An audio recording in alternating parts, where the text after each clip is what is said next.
melawai. Jelang Ramadan, gelombang mudik santri memadati Pelabuhan Jangkar Situbondo.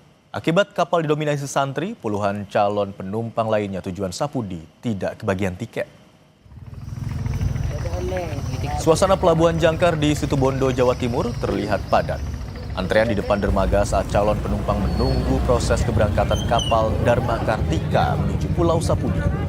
Jelang Ramadan, arus mudik santri menjadi pemicu lonjakan penumpang.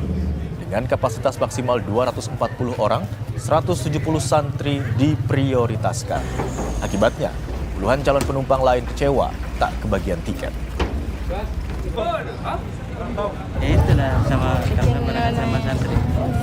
Santri ya, barengan ya, jadi nggak dapat tiket ya. Iya.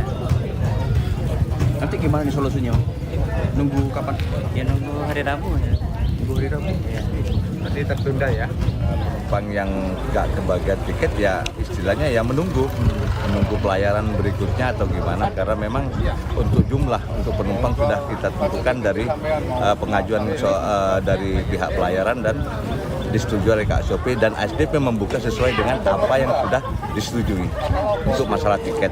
Terkait masalah penumpang yang tidak kebagian ya dengan terpaksa